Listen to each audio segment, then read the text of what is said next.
Bonjour à tous et bienvenue dans notre premier module intitulé Intelligence artificielle pour les nuls. Bien évidemment, vous n'êtes pas des nuls. Voilà. Donc, c'est juste une manière de dire que nous allons repartir dans les fondamentaux, dans les moins détails, afin de vous permettre de pouvoir comprendre l'intelligence artificielle. D'accord? Donc, mon nom est Sam Abena pour ceux qui me découvrent pour la première fois et je suis ingénieur informaticien et je suis là aujourd'hui pour vous expliquer l'intelligence artificielle dans les moins détails. Donc, si vous avez des questions, si vous avez des préoccupations, si je vais vite surtout, voilà, n'hésitez vraiment pas à ralentir cette vidéo. Si ce sont des préoccupations, des problèmes, voilà, des questions, n'hésitez pas à me les laisser sous cette vidéo-là. D'accord? Donc, qu'est-ce que l'intelligence artificielle? Donc, sachez-le, l'intelligence artificielle, voilà, c'est juste apprendre aux machines, voilà, à faire des choses intelligentes. On parle d'intelligence artificielle, donc c'est-à-dire aussi que nous avons une intelligence naturelle. L'intelligence naturelle, voilà, est utilisée par l'homme. L'intelligence artificielle a été développée pour aider les machines, telles que nos ordinateurs, tels que nos téléphones, tels que tout système, voilà, pour nous permettre de pouvoir mieux faire certaines choses. D'accord? Donc, si aujourd'hui vous avez un ordinateur à qui vous parlez le français, vous parlez l'anglais, vous parlez l'arabe et il est incapable de vous répondre directement, c'est que ce système-là, il n'est pas intelligent. D'accord? Mais la question qu'on se pose, c'est comment apprend-on aux machines à être intelligents? Ah, c'est une très belle question. Ok. Donc, sachez-le, tout comme on apprend à un enfant, voilà, à compter, c'est-à-dire quoi, un 2 3 4 5 tout comme on apprend en fait à un enfant, voilà, ça c'est une banane, ça c'est une pomme, ça c'est orange, ça c'est bleu, voilà, c'est exactement de cette même manière-là qu'on apprend à un ordinateur ou bien à une machine, voilà, à apprendre. Ok, donc on lui montre plusieurs exemples. On va voir même un exemple tout à l'heure, ne vous inquiétez pas. Et cette machine-là observe. Cette machine-là essaie de différencier, voilà, une pomme d'une orange. Essaie de différencier la banane d'une autre banane. Quand je dis la banane plantain, pour ceux qui en ont, voilà, et la banane douce. Voilà, donc cette intelligence artificielle a la capacité après de pouvoir différencier. Pourquoi? Parce que elle a pris le temps de recevoir plusieurs exemples.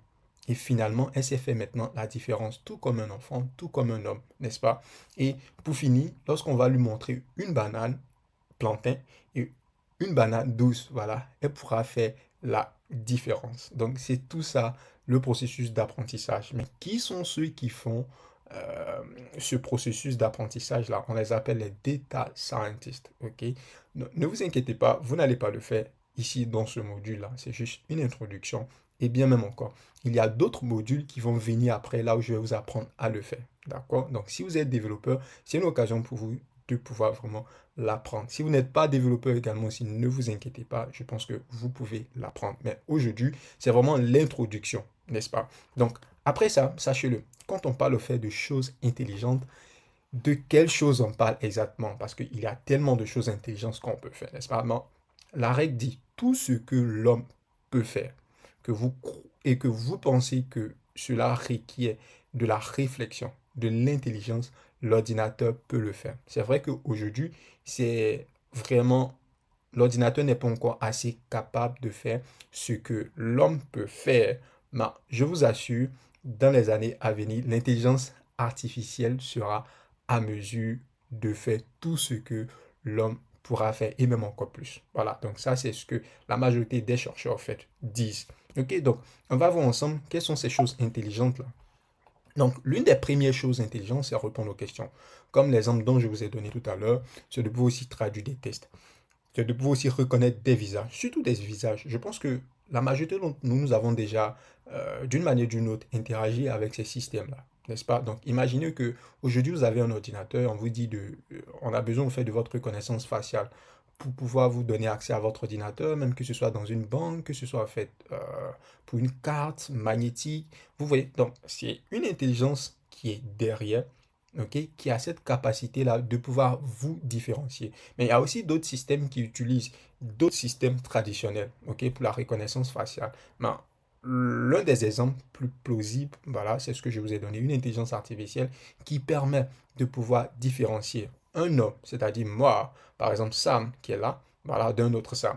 Voilà, donc ça c'est l'intelligence artificielle qui le fait. Et aussi, je pense que la majorité d'entre nous avons peut-être entendu parler de Netflix. Pour nous qui utilisons Netflix, lorsque vous partez sur Netflix par exemple, vous avez la possibilité automatiquement de voir d'autres films qui sont directement reliés aux films que vous avez l'habitude de voir. Et pourquoi cela?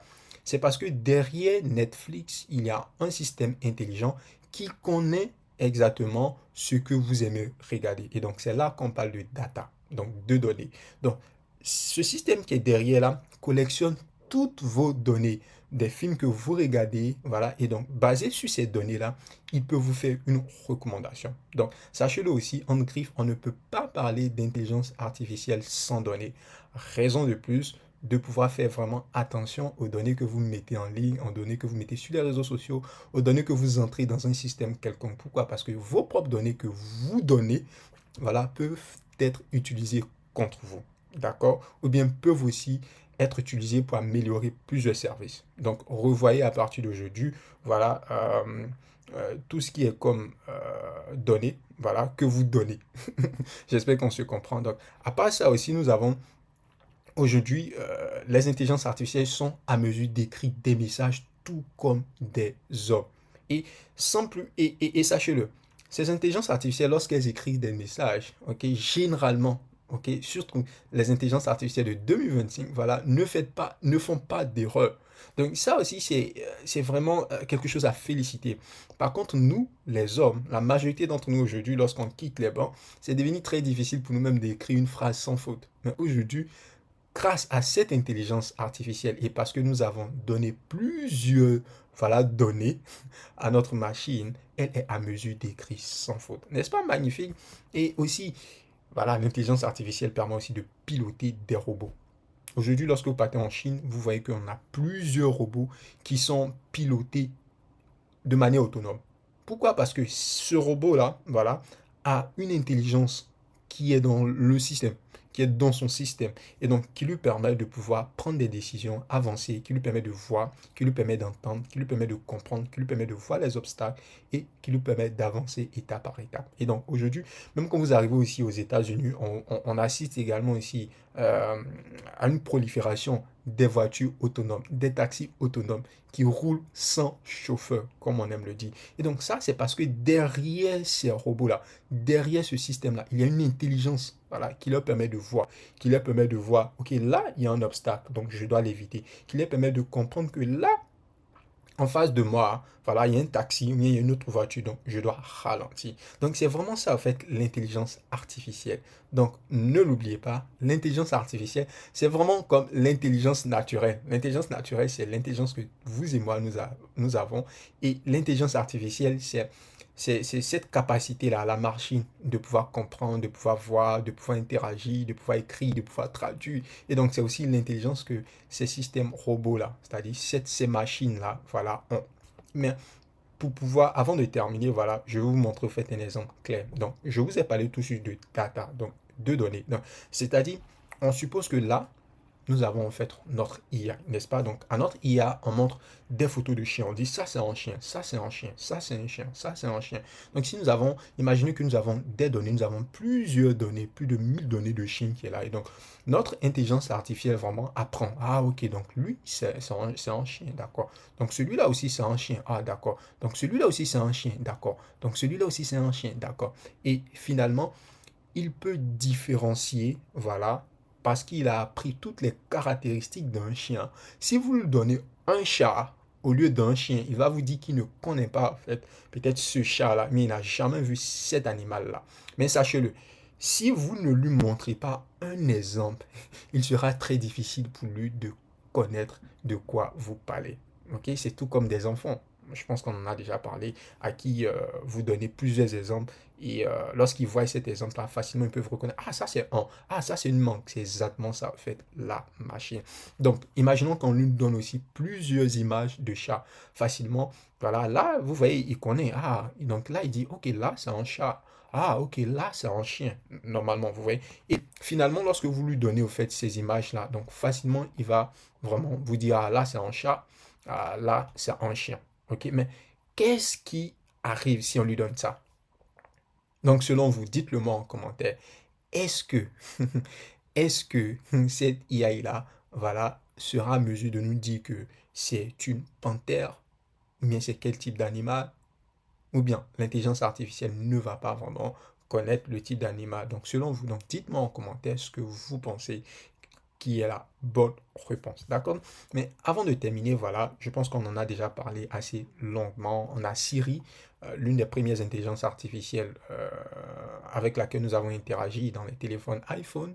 Voilà, même dans les téléphones Android, je pense que nous avons également aussi un assistant qui était déjà là depuis 2018, même depuis même 2017, avec qui on pouvait interagir de manière live, n'est-ce pas?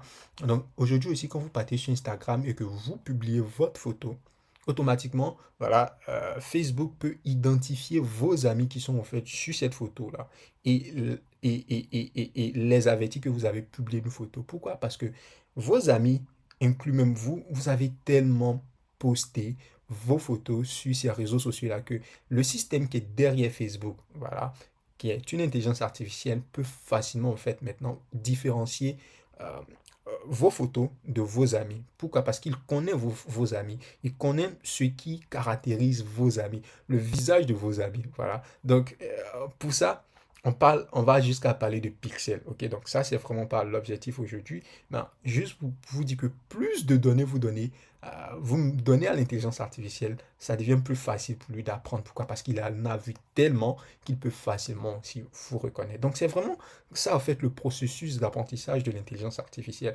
Donc, après ça aussi, je pense qu'on a aussi parlé des voitures autonomes, n'est-ce pas? Donc, c'est vraiment tout ce que vous devez connaître sur voilà, l'intelligence artificielle.